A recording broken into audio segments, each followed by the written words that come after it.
Hi, Dan Homann. Throughout our lives, we take many tests. Many are in the form of school tests on which you are graded. I understand the purpose for tests, but didn't mean I really like taking them. On my path to becoming an architect, I had to pass a series of 9 tests. These tests were given over a 4-day period once a year. In order to be eligible to even take the test, you had to have an acceptable college education and have worked a number of years under a licensed architect. This is something a person had to want to do. I spent 3 nights a week for a whole year preparing to take these tests.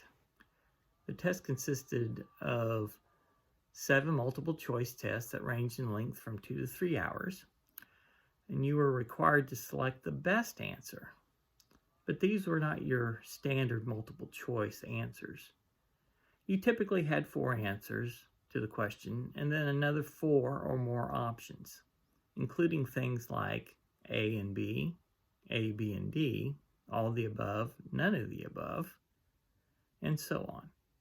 So it wasn't simply reading the question and coming up with the answer.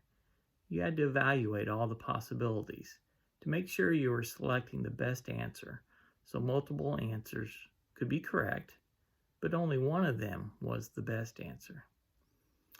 So you had 3 tests a day for the first 2 days. The 7th test was on the 3rd day with the 8th test.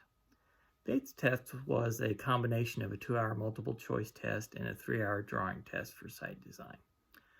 The last test was on the 4th day and was a 12-hour building drawing test where I had to read the project requirements, develop a design solution, and then draw the solution in sufficient detail to pass the exam on 4 drawing sheets.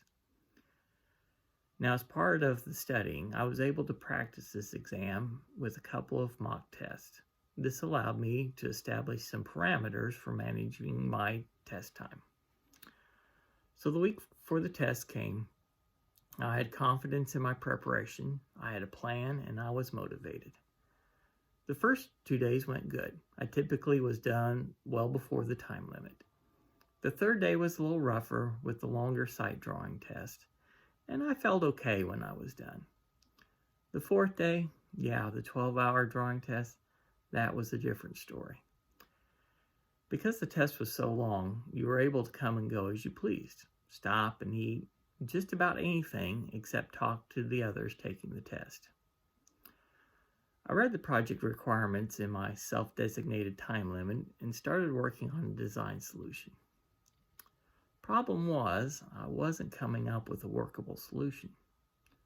Not only that, I had exceeded my allotted time for this.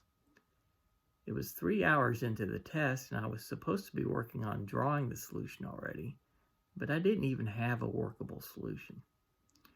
To make matters worse, there had already been several people that had given up and left the exam without completing it. I was frustrated, anxious, and conflicted on how to proceed. I didn't want to give up, but I didn't know what to do. Even though I didn't have to go to the restroom, I got up, walked away from my test, and went to the restroom and just sat in a stall. Once I was in there, I prayed to God. I cried out to him to let me know what to do. Do I just leave? Do I go back and keep trying?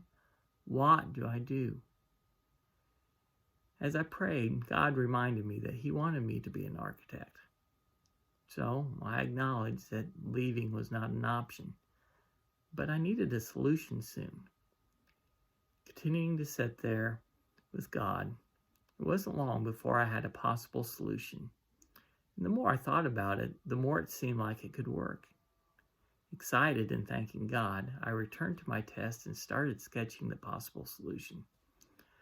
By the time I had enough worked out to know I had a workable solution, I only had 8 hours left to draw the solution. In my practice test, I had 10 hours to do the drawings and barely finished, so 8 hours was going to be a challenge. But I wasn't about to stop now. Not when God, the God of the universe, had given me a pep talk and nudged me along. I was able to finish this test and hand it in at the end of the test period. However, I wasn't so sure if I'd done well enough to pass. You see, all 9 of these tests are graded pass-fail. On the multiple choice test, you had to get a certain number correct and then you passed. On the drawing test, if you made a certain number of mistakes, you failed. The building drawing test, the limit of mistakes was 3. Your test was given to 2 graders and they each had 1 minute to find mistakes. If one grader failed you and one passed you, then your test went to a 3rd grader who was given 5 minutes to find mistakes. And that typically resulted in a failing mark. When I finally got my test results, I found out that I had passed all 9 tests, which I was not expecting. Only about 1% of those taking the test passed them the first time. So I was hoping to pass maybe 5 or 6, so I only had to prepare for a few the next year. But you know what? God was there with me whether I realized it or not. He was definitely there when I cried out to him. In our everyday lives, we go through all kinds of tests, some of our own making and others not of our own choosing. But he is always there. He cares, and he is involved in all the details and circumstances of each of our lives.